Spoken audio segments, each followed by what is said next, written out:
একসময় জমিদারদের হাতে রোপণ করা হয়েছিল এসব বৃক্ষ। শত বছরেরও বেশি সময় ধরে ইতিহাসের সাক্ষী হয়ে দাঁড়িয়ে আছে তারা। তবে অভিযোগ উঠেছে, গত এক দশকে সড়ক উন্নয়ন সহ বিভিন্ন কারণে কেটে ফেলা হয়েছে অন্তত ৫ শতাধিক শতবর্ষী গাছ।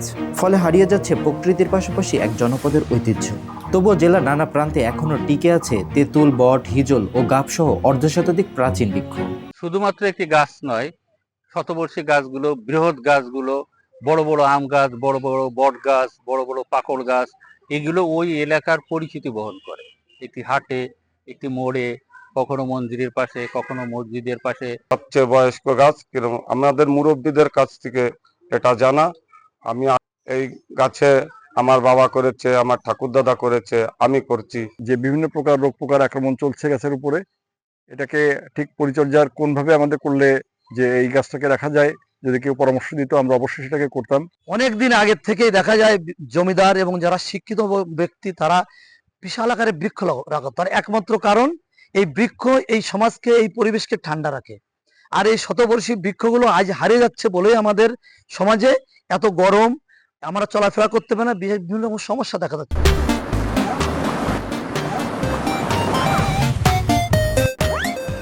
পরিবেশকর্মী ও বিশেষজ্ঞরা বলছেন, শতবর্ষী একটি গাছ মানে শুধু একটি বৃক্ষ নয়, একটি জীববৈচিত্র্যের আশ্রয় এবং একটি অঞ্চলের ইতিহাস ও সংস্কৃতির জীবন্ত দলিল। আমাদের দেশে যেভাবে শতবর্ষী গাছকে নিধন করা হচ্ছে, তাতে করে ভূগর্ভস্থ পানি তার স্তর নিচে নেমে যাচ্ছে এবং পাশাপাশি এই গাছ কাটার ফলে পানির স্তর নিচে নেমে যাচ্ছে।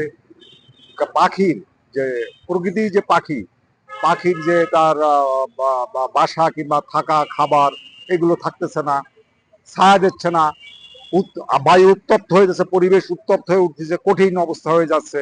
এদিকে অবশিষ্ট গাছগুলো সংরক্ষণের দ্রুত উদ্যোগ নেওয়ার আশ্বাস দিয়েছেন প্রশাসন ও বন বিভাগ। নড়াইলে এখনো শতবর্ষী গাছের কোনো তালিকা করা হয়নি, তো আমরা এই তালিকাটা প্রণয়নের কাজ শুরু করব এবং এক্ষেত্রে আপনাদের সহযোগিতা আমাদের দরকার এবং এই শতবর্ষী গাছগুলাকে রক্ষার জন্য আমরা প্রয়োজনীয় উদ্যোগ গ্রহণ করব।